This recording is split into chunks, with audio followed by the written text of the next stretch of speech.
And let's cross over live to our guest in Washington, Hassan Hassan, Senior Fellow at the Tahrir Institute for Middle East Policy and the co-author of ISIS Inside the Army of Terror.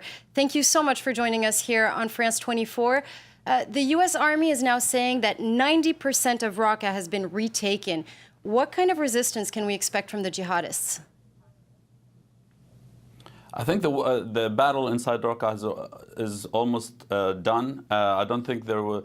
I mean, there are still some foreign fighters inside the city who dug up and they want to fight till the end.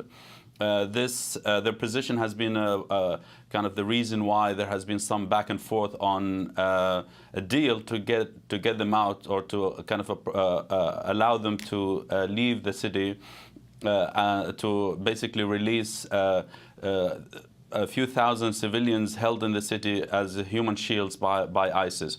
So I think the battle inside Raqqa is almost done. There's always a possibility of, as the American official said, some pockets inside ISIS, some sleeper cells who remain behind to do as much damage on the fighters inside, in the kind of the Syrian Democratic Forces, as much as they can inside the city.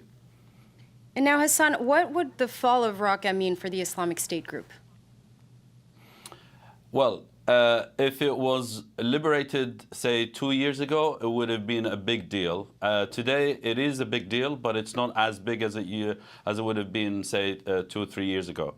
I think with the destruction of the city, I think it's very kind of unfair to call this like a clean victory against ISIS. It's not really a victory. I wouldn't call it a victory.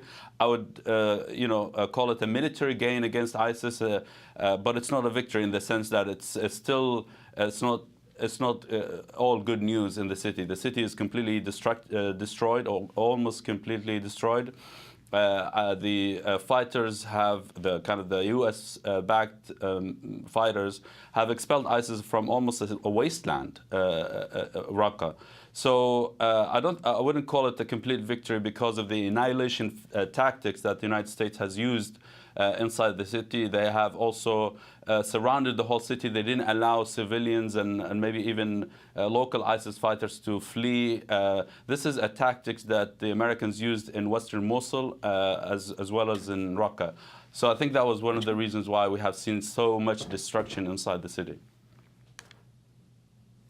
And now, what lies next for US-backed forces? Where will they shift their efforts next, do you think? Well, the last remaining stronghold for ISIS inside Syria is Deir ez-Zor. The United States-backed fighters, the Free Syrian Army, the Syrian Democratic Forces, are already fighting inside Deir ez-Zor. There's also a race inside Deir ez-Zor between the Russian camp and the American camp, trying to get as much as possible from Deir ez-Zor. This is basically the last major stronghold. There are some pockets still remaining under ISIS near the Israeli borders, for example, near the Jordanian borders, as well as on the other side of the Iraq, the borders inside Iraq.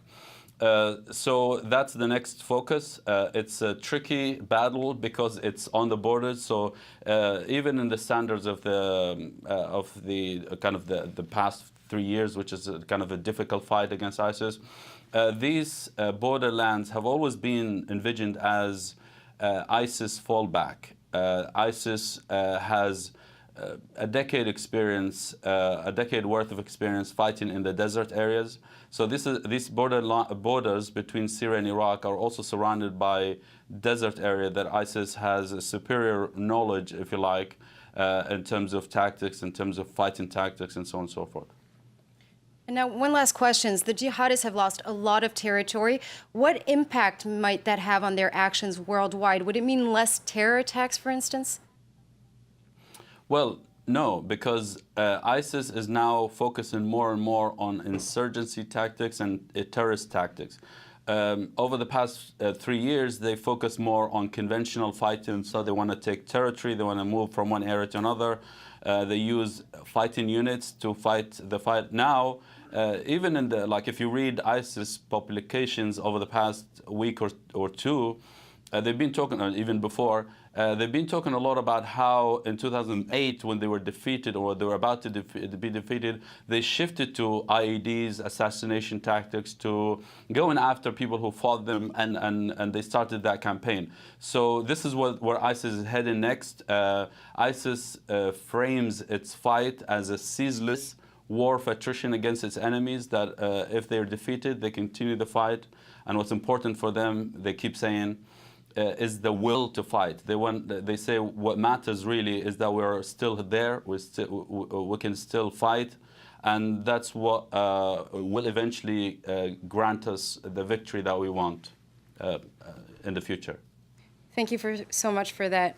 That was Hassan Hassan, Senior Fellow at the Tahrir Institute for Middle East Policy.